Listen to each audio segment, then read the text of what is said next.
In the aftermath of the Uva-Wellassa uprising of 1818, a story of suppression was passed down through Angampora families for over a century.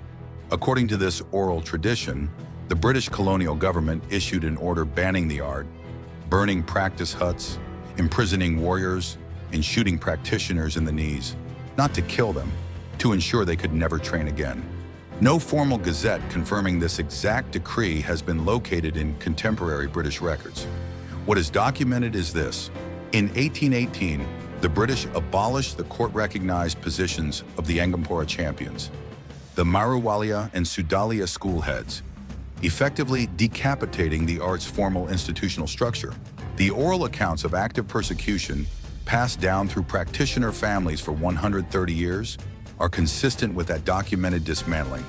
The art was called Angampora, and it did not die. For the next 130 years, it was practiced in secret, hidden inside traditional dances and ceremonies, passed from master to student inside closed family lineages, deliberately invisible to the colonial authorities who had declared it a threat to their rule. In 2022, the last legal restrictions were formally lifted. Angampora is legal again, and almost nobody outside Sri Lanka knows it exists. Welcome to Marshall Road, where warriors live forever.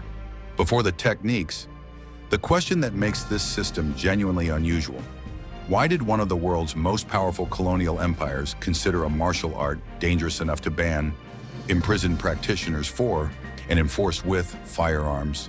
The answer is not what most people would assume. Stay with us.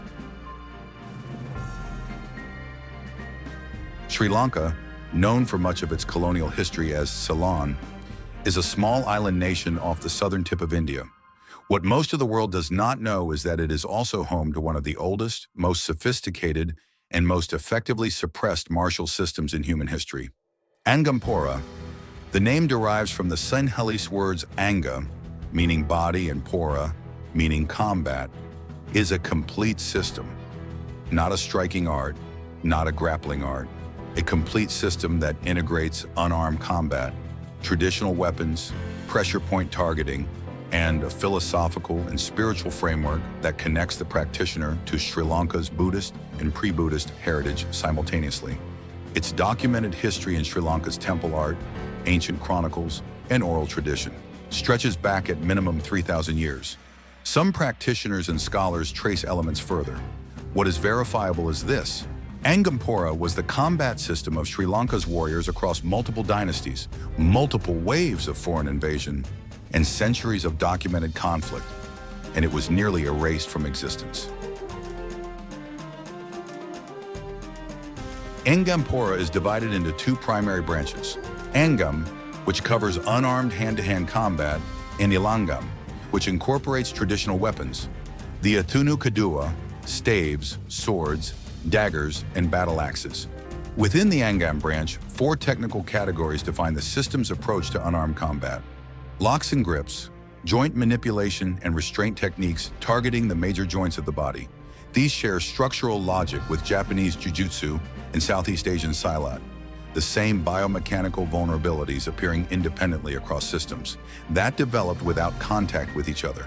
Strikes and blocks, a complete striking vocabulary including punches, kicks, knee strikes, and elbow work. Angampora does not separate striking from grappling. They are integrated from the beginning of training. Pressure point targeting, the most specialized and restricted component. Angampora's pressure point attacks target specific anatomical locations that can cause immediate pain, temporary paralysis, or, according to practitioners, permanent damage. Access to this component is restricted to advanced students only, and only after formal oaths. The fourth element is Maya Engam, combat incorporating meditative and ceremonial practice. This is the most contested component from a modern analytical standpoint, and the channel treats it as what it is: a culturally significant ceremonial tradition within the system, distinct from the system's verifiable combat mechanics. What makes Angampora structurally distinctive is its multi-directional combat design. Where many traditional systems are built around one-on-one engagement, Angampora's footwork and positioning principles are explicitly designed for facing multiple opponents simultaneously. Practitioners train to maintain movement patterns that prevent any single attacker from having an unobstructed line the same principle found in Cossack Buza traditions and in our Systema Breakdown's crowd entry technique. The combat stance, low, wide, with constant circular footwork, looks unlike anything in East Asian or European martial traditions. It is entirely indigenous to the Sri Lankan combat context. The pressure testing question, does this system have a real combat record? Has an answer. Around 1560, at the Battle of Mullariawa, Sri Lankan forces, led by warriors trained in Angampora, engaged Portuguese colonial troops. Contemporary accounts record a Sri Lankan victory that ended the Portuguese advance, achieved through tactical positioning, the use of war elephants, and the close quarters combat skill of Sri Lankan warriors, including those trained in Angampora. The battle is documented in both Portuguese colonial records and Sri Lankan chronicles.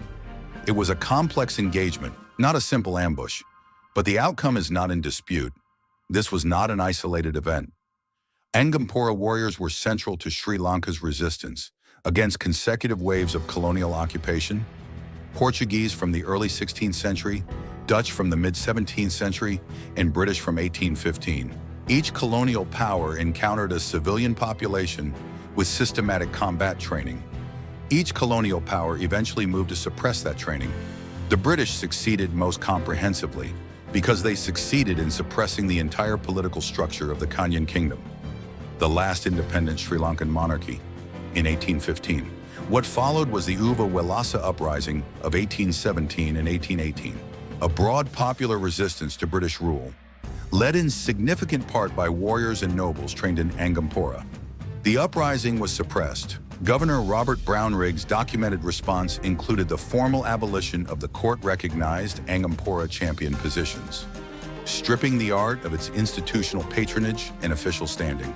A decree document is reportedly held at the National Archives in Kew, London, though the exact wording of any formal ban has not been confirmed from contemporary British records.